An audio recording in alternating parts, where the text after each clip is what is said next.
ಪರೀಕ್ಷೆಗಳಿಗೆ ಗುಣಮಟ್ಟದ ತರಬೇತಿ ನೀಡಲು 4 ವಸತಿ ಶಾಲೆಗಳನ್ನು ಸೆಂಟರ್ ಆಫ್ ಎಕ್ಸಲೆನ್ಸ್ ಗಳನ್ನಾಗಿ ಸ್ಥಾಪಿಸಲಾಗುವುದು. ಅಲ್ಲದೆ 20 ವಸತಿ ಶಾಲೆಗಳನ್ನು ಮಕ್ಕಳಿಗೆ ಸಿಇಟಿ, ಜೆಇಇ, ನೀಟ್ ವಿಶೇಷ ತರಬೇತಿ ನೀಡಲಾಗುವುದು.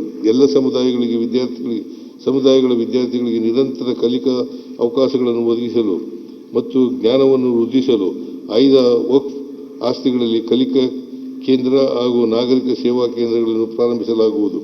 ಉದ್ಯೋಗಸ್ಥ ಮಹಿಳೆಯರ ವಸತಿ ನಿಲಯಗಳಿಗೆ ಹೆಚ್ಚಿನ ಬೇಡಿಕೆ ಇರುವ ಕಾರಣ ಬೆಂಗಳೂರಿನಲ್ಲಿ 100 ಸಂಖ್ಯಾಬಲದ ಉದ್ಯೋಗಸ್ಥ ಮಹಿಳೆಯರ 4 ವಸತಿ ನಿಲಯಗಳನ್ನು ಆರಂಭಿಸಲಾಗುವುದು.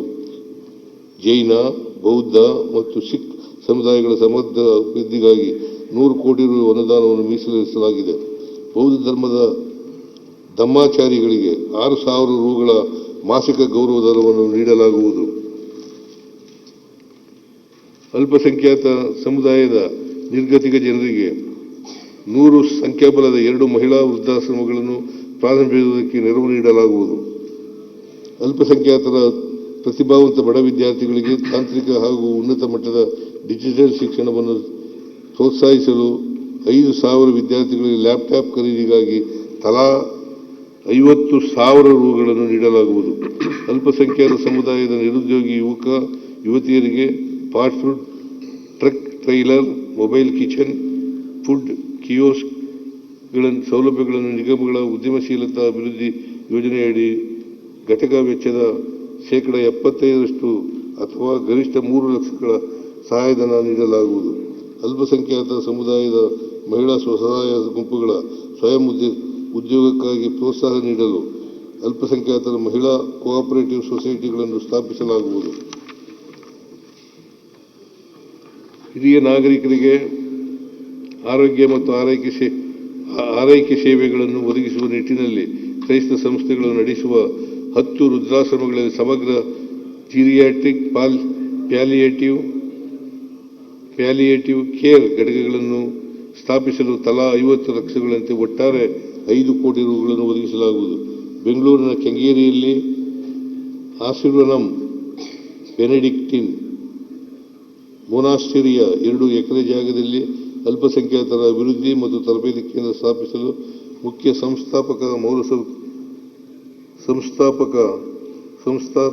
ಸಂಸ್ಥಾತ್ಮಕ ಮೂಲಸೌಕರ್ಯದ ನಿರ್ಮಾಣಕ್ಕೆ 5 ಕೋಟಿ ರುಗಳನ್ನು ಒದಗಿಸಲಾಗುವುದು.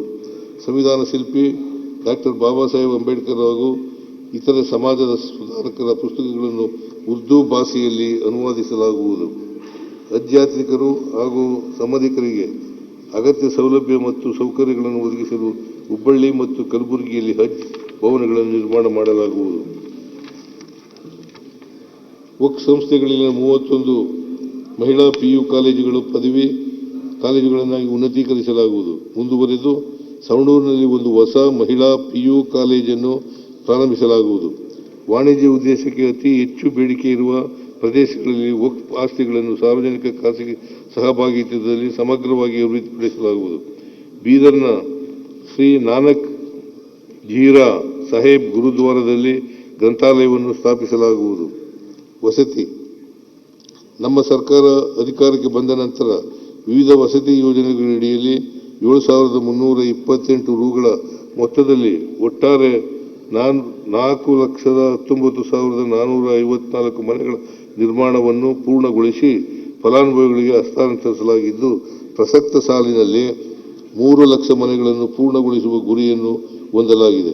ಹಿಂದಿನ ಸರ್ಕಾರವು ಅನುದಾನ ನೀಡದೆ ಮಂಜೂರಾತಿ ನೀಡಿರುವ 4,90,000 ಮನೆಗಳನ್ನು ಪೂರ್ಣಗೊಳಿಸಲು ನಮ್ಮ ಸರ್ಕಾರ ವತಿಯಿಂದ ಕ್ರಮ ಕೈಗೊಳ್ಳಲಾಗುತ್ತಿದೆ.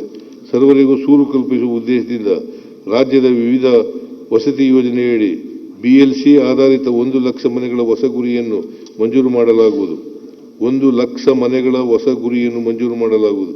ಸದರಿ ಗುರಿಯಡಿ ಆಯ್ಕೆಯಾಗಿರುವ ಸಾಮಾನ್ಯ ವರ್ಗದ ಫಲಾನುಭವಿಗಳಿಗೆ ನೀಡುವ ಸಹಾಯಧನವನ್ನು 1,20,000 ರುಗಳಿಂದ 2 ಲಕ್ಷ ರುಗಳಿಗೆ ಹಾಗೂ ಪರಿಶಿಷ್ಟ ಜಾತಿ ಮತ್ತು ಪರಿಶಿಷ್ಟ ಪಂಗಡದ ಫಲಾನುಭವಿಗಳಿಗೆ 2 ಲಕ್ಷಗಳಿಂದ 3 ಲಕ್ಷಗಳಿಗೆ ಹೆಚ್ಚಿಸಲಾಗುವುದು.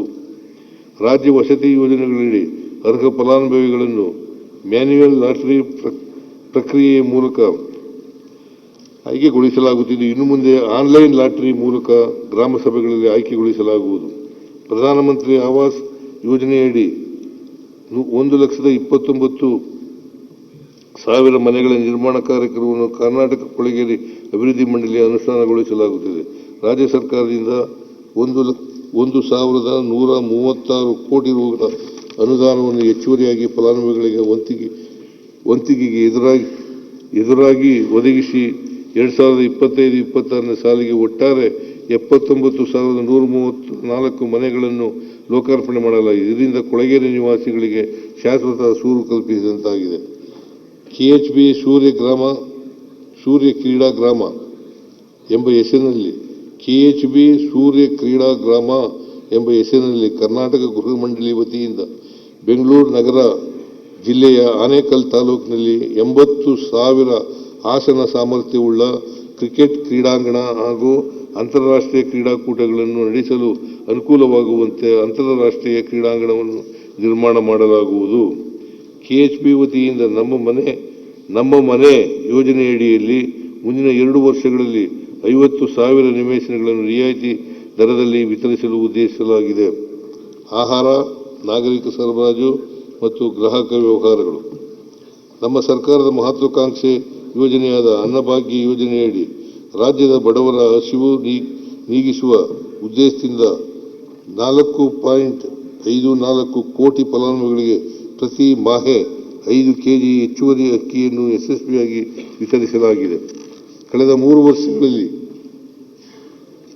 ಈ ಯೋಜನೆಗಾಗಿ 17,167 ಕೋಟಿ ರು ವೆಚ್ಚ ಮಾಡಲಾಗಿದೆ. ಪ್ರಸ್ತುತ ನೀಡಲಾಗುತ್ತಿರುವ ಹೆಚ್ಚುವರಿ 5 ಕೆಜಿ ಅಕ್ಕಿ ಬದಲಾಗಿ ಪ್ರತಿ ಮಾಹೆ ಪೌಷ್ಟಿಕಾಂಶವುಳ್ಳ ತೊಗರಿಬೇಳೆ, ಸಕ್ಕರೆ, ಉಪ್ಪು ಮತ್ತು ಅಡಿಗೆ ಎಣ್ಣೆ ಒಳಗೊಂಡ ಇಂದಿರಾ ಆಹಾರ ಕಿಟ್ ವಿತರಿಸಲು ಉದ್ದೇಶಿಸಲಾಗಿದೆ. ಇದಕ್ಕಾಗಿ 26-27ನೇ ಸಾಲಿನಲ್ಲಿ 6,200 ಕೋಟಿ ರುಗಳನ್ನು ಮೀಸಲಿರಿಸಲಾಗಿದೆ. ಆಹಾರ ಧಾನ್ಯಗಳ ವಿತರಣೆಗಾಗಿ ನೀಡಲಾಗುವ ಚಿಲ್ಲರೆ ಹಾಗೂ ಸಗಟು ಲಾಭಾಂಶದ ಪಾವತಿಯಲ್ಲಿ ವಿಳಂಬವನ್ನು ನಿವಾರಿಸಲು ಫಸ್ಟ್ ಅಪ್ಲಿಕೇಶನ್ ಮೂಲಕ ಲಾಭಾಂಶವನ್ನು ನೇರವಾಗಿ ಪಾವತಿಸಲಾಗುವುದು. ಪ್ರಸ್ತುತ ಜಾರಿಯಲ್ಲಿರುವ ಇಲಾಖೆಯ ಸಹಾಯವಾಣಿ ವ್ಯವಸ್ಥೆಯನ್ನು ಸ್ವಯಂಚಾಲಿತ ದೂರು ಕೇಂದ್ರ, ಧ್ವನಿ ಚಾಟ್ ಬಾಟ್ ಮತ್ತು ಲೈವ್ ಕರೆ ವರ್ಗಾವಣೆ ವ್ಯವಸ್ಥೆಗಳನ್ನು ಒಳಗೊಂಡ ಆರ್ಟಿಫಿಷಿಯಲ್ ಇಂಟೆಲಿಜೆನ್ಸ್ ಆಧಾರಿತ ಸ್ಮಾರ್ಟ್ ಅನ್ನವಾಣಿಯನ್ನು ಪರಿವರ್ತಿಸಲಾಗುವುದು. ದಾಸೋಹ ಯೋಜನೆಯಡಿ ಈಗಾಗಲೇ ರಾಜ್ಯಾದ್ಯಂತ 274 ಕಲ್ಯಾಣ ಸಂಸ್ಥೆಗಳ 32,059 ಫಲಾನುಭವಿಗಳಿಗೆ 14 ಕೋಟಿ ರು ವೆಚ್ಚದಲ್ಲಿ ಆಹಾರ ಭದ್ರತೆಯನ್ನು ಒದಗಿಸಲಾಗುತ್ತಿದ್ದು,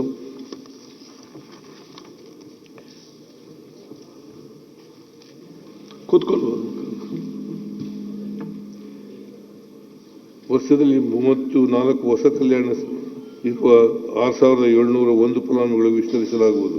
ಕಾರ್ಮಿಕ. ರಾಜ್ಯದಲ್ಲಿನ ಸರ್ಕಾರಿ ನೌಕರರನ್ನೊಳಗೊಂಡಂತೆ ವಿವಿಧ ಉದ್ದಿಮೆಗಳಲ್ಲಿ ಕಾರ್ಯನಿರ್ವಹಿಸುತ್ತಿರುವ ಮಹಿಳೆಯರಿಗೆ ಋತುಚಕ್ರದ ಸಮಯದಲ್ಲಿ 1 ದಿನದ ವೇತನ ಸಹಿತ ರಜೆಯನ್ನು ಪಡೆಯಲು ಅವಕಾಶ ಮಾಡಿಕೊಡಲಾಗಿದೆ.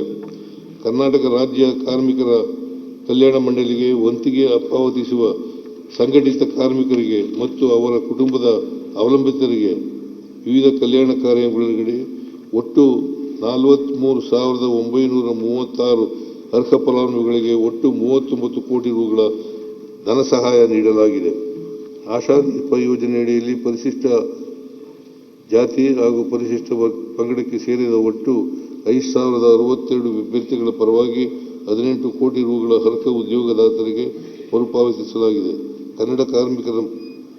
ಕಟ್ಟಡ ಕಾರ್ಮಿಕರ ಮಕ್ಕಳ ಶಿಕ್ಷಣವನ್ನು ಪ್ರೋತ್ಸಾಹಿಸಲು ಕರ್ನಾಟಕ ಕಟ್ಟಡ ಮತ್ತು ಇತರ ನಿರ್ಮಾಣ ಕಾರ್ಮಿಕರ ಕಲ್ಯಾಣ ಮಂಡಳಿಯ ವತಿಯಿಂದ ತಲಾ 60 ಕೋಟಿ ರು ವೆಚ್ಚದಲ್ಲಿ 10 ಜಿಟಿಟಿಸಿ ಕೇಂದ್ರಗಳನ್ನು ಸ್ಥಾಪಿಸಲಾಗುವುದು. ಇದಕ್ಕಾಗಿ ಒಟ್ಟಾರೆ 600 ಕೋಟಿ ರುಗಳನ್ನು ವೆಚ್ಚ ಮಾಡಲಾಗುವುದು. 6ರಿಂದ 12 ತರಗತಿಯವರೆಗೆ ವ್ಯಾಸಂಗ ಮಾಡುತ್ತಿರುವ ಕರ್ನಾಟಕ ಕಟ್ಟಡ ಇತರ ನಿರ್ಮಾಣ ಕಾರ್ಮಿಕರ ಕಲ್ಯಾಣ ಮಂಡಳಿಯ ನೋಂದಾಯಿತ ಕಾರ್ಮಿಕರ ಮಕ್ಕಳಿಗಾಗಿ 25-26ನೇ ಸಾಲಿನಲ್ಲಿ 42 ಶ್ರಮಿಕ ವಸತಿ ಶಾಲೆಗಳನ್ನು ಅನುಮೋದಿಸಲಾಗಿದೆ. 2026-27ನೇ ಸಾಲಿನಲ್ಲಿ ಹೆಚ್ಚುವರಿಯಾಗಿ 62 ಶ್ರಮಿಕ ವಸತಿ ಶಾಲೆಗಳನ್ನು ಪ್ರಾರಂಭಿಸಲು ಉದ್ದೇಶಿಸಲಾಗಿದೆ. ಪ್ರಸಕ್ತ ವರ್ಷದಲ್ಲಿ ಈ ಎಲ್ಲ 104 ಶಾಲೆಗಳನ್ನು ಬಾಡಿಗೆ ಕಟ್ಟಡಗಳಲ್ಲಿ ಪ್ರಾರಂಭಿಸಲಾಗುವುದು. ಅನುಬಂಧ 4 ಮತ್ತು 5. ಕರ್ನಾಟಕ ಕಟ್ಟಡ ಮತ್ತು ನಿರ್ಮಾಣ ಕಾರ್ಮಿಕರ ಕಲ್ಯಾಣ ಮಂಡಳಿಯ ನೋಂದಾಯಿತ ಕಾರ್ಮಿಕರು ಹಾಗೂ ಅವರ ಮಕ್ಕಳಿಗೆ ವೃತ್ತಿ ಬುನಾದಿ ಹಾಗೂ ಉನ್ನತ ಕೌಶಲ್ಯ ತರಬೇತಿಯನ್ನು ನೀಡಲು ಹುಬ್ಬಳ್ಳಿ, ಧಾರವಾಡ ಮಹಾನಗರ ಪಾಲಿಕೆಗಳಲ್ಲಿ ಅತ್ಯಾಧುನಿಕ ಮೂಲಸೌಕರ್ಯ ಒಳಗೊಂಡ ಕೌಶಲ್ಯ ತರಬೇತಿ ಅಕಾಡೆಮಿಯನ್ನು 200 ಕೋಟಿ ರುಗಳ ವೆಚ್ಚದಲ್ಲಿ ಸ್ಥಾಪಿಸಲಾಗುವುದು. ವಿವಿಧ ವರ್ಗಗಳ ಅಸಂಘಟಿತ ಕಾರ್ಮಿಕರಿಗೆ ಕೌಶಲ್ಯಾಧಾರಿತ ಉದ್ಯೋಗ ದೊರಕಿಸಿಕೊಡುವ ಉದ್ದೇಶದಿಂದ ಆನ್ಲೈನ್ ಉದ್ಯೋಗ ವಿನಿಮಯ ಕೇಂದ್ರವನ್ನು ಸ್ಥಾಪಿಸುವ ಕಾಯಕ ಭಾಗ್ಯ ಎಂಬ ಯೋಜನೆಯನ್ನು 5 ಕೋಟಿ ರು ವೆಚ್ಚದಲ್ಲಿ ಜಾರಿಗೆ ತರಲಾಗುವುದು. ಕಾರ್ಮಿಕ ರಾಜ್ಯ ವಿಮಾ ಸೊಸೈಟಿಯ ರಚನೆಯಿಂದಾಗಿ ಪ್ರಸ್ತುತ ನೀಡಲಾಗುತ್ತಿರುವ ವೈದ್ಯಕೀಯ ಸೇವೆಗಳನ್ನು 50 ಲಕ್ಷ ವಿಮಾದಾರರಿಗೆ ಹಾಗೂ 150 ಲಕ್ಷ ಅವಲಂಬಿತರಿಗೆ ಇನ್ನಷ್ಟು ಪರಿಣಾಮಕಾರಿಯಾಗಿ ಒದಗಿಸಲಾಗುವುದು. ಈ ಸೊಸೈಟಿಯ ಮುಖಾಂತರ ಈ ಕೆಳಕಂಡ ಯೋಜನೆಗಳನ್ನು ಹಮ್ಮಿಕೊಳ್ಳಲಾಗುವುದು. ಹುಬ್ಬಳ್ಳಿ, ಇಂದಿರಾನಗರ, ಮೈಸೂರು ಮತ್ತು ದೊಡ್ಡಬಳ್ಳಾಪುರದಲ್ಲಿ ಪ್ಯಾರಾಮೆಡಿಕಲ್ ಕೋರ್ಸ್ ಹಾಗೂ ಇಂದಿರಾನಗರದಲ್ಲಿ 3 ವರ್ಷದ PG ಕೋರ್ಸ್ಗಳನ್ನು ಪ್ರಾರಂಭಿಸಲಾಗುವುದು. ಬ್ರೆಸ್ಟ್ ಅಂಡ್ ಸರ್ವೈಕಲ್ ಕ್ಯಾನ್ಸರ್ ತಪಾಸಣೆ ಮತ್ತು ಸರ್ವೈಕಲ್ ಕ್ಯಾನ್ಸರ್ ತಡೆಗಟ್ಟುವ ಲಸಿಕಾ ಕಾರ್ಯಕ್ರಮವನ್ನು ಬೆಂಗಳೂರಿನ